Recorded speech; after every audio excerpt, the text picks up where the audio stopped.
Kantara movie ಬಗ್ಗೆ ನನ್ನ thoughts. I wanted to give my thoughts on Kantara. ಹೆಂಗನ್ನಿಸ್ತು ಮೂವಿ? ಇಷ್ಟು ದಿವಸ ನಾನು ಒಂದು ರಿವ್ಯೂ ಹಾಕೋಕ್ಕೆ ಏನಕ್ಕೆ ವೆಯ್ಟ್ ಮಾಡಿದೆ ಅಂತ ಅಂದರೆ, ಜನ ಇನ್ನೂ ಏನು ಹೇಳ್ತಾರೆ, ನೋಡಿರಲ್ಲ ರಿವ್ಯೂಸು ಎಲ್ಲ ನೋಡಿ ಸ್ಪಾಯ್ಲರ್ ಹಾಳು ಮಾಡಿಬಿಡ್ತಾರೆ ಅಂತ. ನನಗೆ ಸ್ಪಾಯ್ಲರ್ ಸಮೇತ ನನಗೊಂದು ವಿಡಿಯೋ ಮಾಡಬೇಕಿತ್ತು. ನನಗೆ ನನ್ನ ಥಾಟ್ಸ್ ಏನಿದೆ, ಇದು ರಿವ್ಯೂ ಅಲ್ಲ, ರಿಯಾಕ್ಷನ್ ಅಂತಲೇ ಹೇಳ್ಬೋದು. ಏನು ಅನಿಸ್ತು ಕಾಂತಾರ ಬಗ್ಗೆ ಕಮೆಂಟ್ಸಲ್ಲೆಲ್ಲ ಕೊಡಿ. ನನಗೆ ಕಾಂತಾರ ಬಗ್ಗೆ ಏನು ಅನಿಸ್ತು ಅಂತ ಅಂದರೆ, amazing movie. First of all crazy stuff. ಎಲ್ಲಿ ಯಾವ ಲೆವೆಲ್ ಕ್ರೇಜಿ ಮೂವಿ ಅಂದರೆ ತುಂಬ ಒಳ್ಳೆ movie actually. Out of 5 I would like to give it a 4.2, which means ನನ್ನ ಲೆಕ್ಕದಲ್ಲಿ 3.5 is average, so it is 4.4. Crazy movie. ಆದರೆ ಏನಂತಾರೆ, ಮೊದಲನೇ ಮೂವಿ ಕೊಟ್ಟ ಮ್ಯಾಜಿಕ್ಕು ನಾನೊಂದು ಥಿಯೇಟ್ರಿಂದ ಹೊರಗಡೆ ಬರಬೇಕಾದ್ರೆ ಫಸ್ಟು ಮೂವಿ ಅಂತ ಅಂದರೆ ಹೆಂಗೆ ಬಂದಿದೆ ಅಂತ ಅಂದರೆ ನನ್ನ ಗೂಸ್ ಬಂಪ್ಸು. ಆ್ಯಂಡ್ ಅದು ಎರಡನೇ ಮೂವಿ ಆ್ಯಕ್ಚುಲಿ ನಾನು ನೋಡಿರೋ ಮೂವಿಗಳಲ್ಲಿ ಎರಡನೇ ಮೂವಿ. ಜನ ನಿಂತ್ಕೊಂಡು ಚಪ್ಪಾಳೆ ಹೊಡ್ಕೊಂಡು ಶಿಳ್ಳೆ ಹೊಡ್ಕೊಂಡು ಥಿಯೇಟ್ರಿಂದ ಆಚೆ ಬಂದಿರೋದು.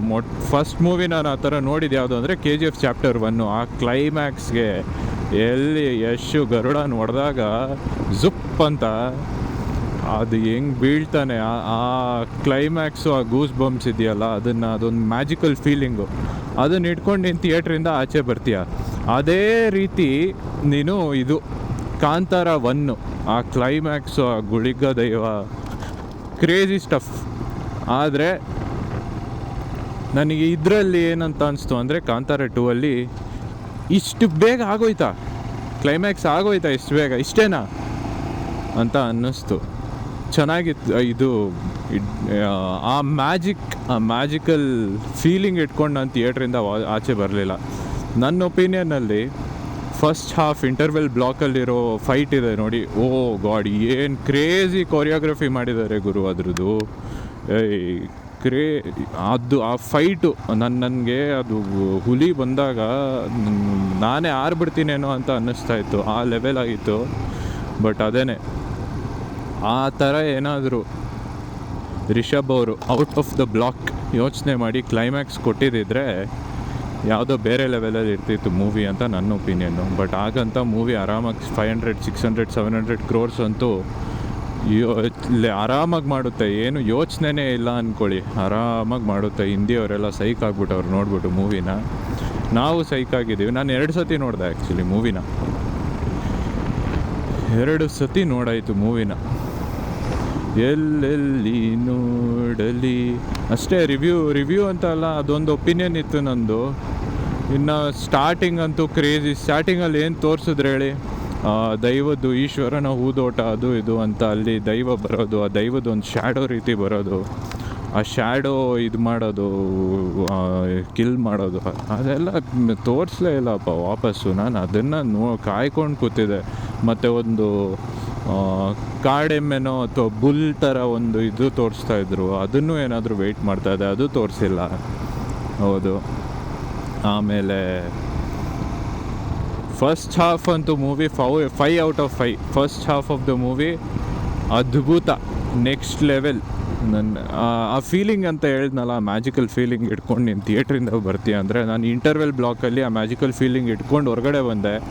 ನನಗೆ ಸೆಕೆಂಡ್ ಹಾಫ್ಗೆ ಫಸ್ಟ್ ಹಾಫೇ ಹಿಂಗಿದೆ. ಇನ್ನು ಕ್ಲೈಮ್ಯಾಕ್ಸು ಸೆಕೆಂಡ್ ಹಾಫು ಅವನ ಅಜ್ಜಿ ತಿಂದಾಕ್ಬಿಡ್ತಾರೆ ಅಂತ ಅಂದ್ಕೊಂಡಿದ್ದೆ. ಬಟ್ ಅದೇನಾಯಿತು ಅಂದರೆ, ಈ ವಾರ್ ಸೀಕ್ವೆನ್ಸು ಅದು ಇದು ಮಾಡಿದ್ರಿಂದ ಏನು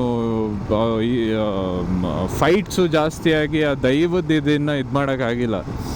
ಅದರಿಂದ ದೈವದನ್ನ ಪ್ರಾಪರಾಗಿ ಇದು ಮಾಡೋಕ್ಕಾಗಿಲ್ಲ ಅಂತ ನನ್ನ opinion. And second half war sequence and climax was a little underwhelming. ಏನು ಇಷ್ಟು ಬೇಗ ಆಗೋಯ್ತಾ ಅಂತ ಅನಿಸ್ಬಿಡ್ತು. ಹಂಗೆ ನೀನು ಅವ್ರ ಲಾಜಿಕಲ್ಲಿ ನೋಡೋಕೆ ಹೋದ್ರೂ ಅವ್ರು ಮಾಡಿದಾರೆ ಮೂವಿ. ಅವ್ರಿಗೆ ಕೊನೆಗೆ ಅವರು ಏನಂತ ಪೋರ್ಟ್ರೇ ಮಾಡ್ಕೊಂಡಿದ್ದಾರೆ, like he himself is lord Shiva. ಅವರೇ ಸ್ವತಃ ಲಾರ್ಡ್ ಶಿವ ಅಂತ ಅವ್ರನ್ನ ಪೋರ್ಟ್ರೇ ಮಾಡ್ಕೊಂಡಾದ್ಮೇಲೆ there is no demon, there is no human, there is no being in the world that can fight with him ಅಲ್ವಾ. Doesn't make sense. ಅದು ಹೆಂಗೆ ನೀನು ಲಾರ್ಡ್ ಶಿವಾಗೆ ನೀನು ಹೋಗಿ you can't make it competitive ಯಾವುದೇ ಕಾರಣಕ್ಕೂ ಆ ಫೈಟ್ನ. ಅಲ್ಲಿ ಅವರು ಏನಾಗುತ್ತೆ, ಅವರು ಅದೊಂದು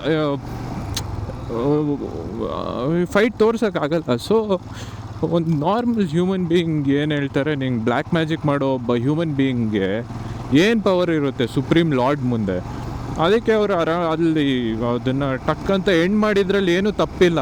ಬಟ್ ಅವ್ರು ಔಟ್ ಆಫ್ ದ ಬಾಕ್ಸ್ ಏನಾದರೂ ಮಾಡಿ ಅಲ್ಲಿ ಅಷ್ಟು ಓವರ್ ಪವರಿಂಗ್ ಮಾಡಿದೆ ಕ್ಯಾರೆಕ್ಟರ್ನ ಅವರು ದೈವ ಗುಳಿಗ ಬಂದು ಶಕ್ತಿ ಕೊಟ್ಟಾದ್ಮೇಲೆ ರಿಷಬ್ ಅವ್ರ ಆ್ಯಕ್ಟಿಂಗ್ ಆಗಿರ್ಬೋದು, ಎಲ್ಲ ಆಗಿರ್ಬೋದು, ಹೆಂಗಿದೆ ಅದು ಕ್ರೇಜಿ ಗೂಸ್ ಬಂಪ್ಸು. ಆ ಒಂದು ಫೀಲಿಂಗ್ ಎಲ್ಲೋ ನನಗೆ ಚಾಪ್ಟರ್ 2 ಮಿಸ್ ಆಯಿತು. ಅಂಡರ್ವೆಲ್ಮಿಂಗ್ ಅನಿಸ್ತು ಕ್ಲೈಮ್ಯಾಕ್ಸು. ಇದು ನನ್ನ ಒಪಿನಿಯನ್ನು, ನನ್ನ ಥಾಟ್ಸು. ಏನಾದರೂ ಅವರು ಇಂಟರ್ವೆಲ್ ಬ್ಲಾಕಲ್ಲಿ ಏನಿದೆ ನೋಡಿ, KGF ಚಾಪ್ಟರ್ ನಮ್ಮ ಕಾಂತಾರ ದಂತಕತೆ ಇಂಟರ್ವೆಲ್ ಬ್ಲಾಕಲ್ಲಿ ಫೈಟ್ ಸೀನ್ ಇದೆಯಲ್ಲ, ಅದೇನಿದೆ ಕ್ರೇಜಿ. ಅದೇ ರೀತಿ ಏನಾದರೂ ಇವರು ಸೆಕೆಂಡ್ ಹಾಫ್ ಫಿನಾಲೆಯಲ್ಲಿ ಮಾಡಿದ್ದಿದ್ರೆ ಐ ಥಿಂಕ್ ಅದು ಸೆಕೆಂಡ್ ಹಾಫ್ ನನ್ನ ಒಪಿನಿಯನಲ್ಲಿ 4 ಔಟ್ ಆಫ್ 5 ಇರೋದು ಅಗೇನ್ 5 ಔಟ್ ಆಫ್ 5 ಆಗಿ ಅವನಜ್ಜಿ ಕ್ರೇಜಿ ಪರ್ಫೆಕ್ಟ್ ಮೂವಿ ಆಗಿಬಿಟ್ಟಿರೋದು. ಬಟ್ ಎನಿವೇಸ್ ನಾನು ಹೇಳೋದ್ರಲ್ಲಿ ಏನು ಅರ್ಥ, ಮಾಡೋ ಮೂವಿ ಅಂತೂ already it is doing well. It will surely I think 500-600 crores ಎಲ್ಲ ಲೆಕ್ಕನೇ ಇಲ್ಲ, ಆರಾಮಾಗಿ ಬಾಚ್ಕೋತಾರೆ. ಏನಿಲ್ಲ, ನಮ್ಮ ಕನ್ನಡ ಮೂವಿ ಯಾವತ್ತಿದ್ರು ಕ್ರೇಜಿನೇ ಅಲ್ವಾ. ಇವಾಗೇನಿದ್ರು ನಮ್ಮ ರಕ್ಷಿತ್ ಅವ್ರ ಮೂವಿಗೆ ವೆಯ್ಟ್ ಮಾಡ್ತಾಯಿದ್ದೀವಿ. ರಾಜ್ ಅವ್ರು ಬಂತು, ನಮ್ಮ ರಕ್ಷಿತ್ ಅವರ ರಿಚರ್ಡ್ ಆ್ಯಂಟನಿಗೆ ನಾವು ಕಾತುರದಿಂದ ಕಾಯುತ್ತಿದ್ದೇವೆ. ಏನಾಗುತ್ತೆ, ಏನು ಕತೆ ನೋಡೋಣ. ಸರಿ, ಇವತ್ತಿಗೆ ನನ್ನ ವ್ಲಾಗ್ ಮುಕ್ತಾಯಗೊಂಡಿದೆ.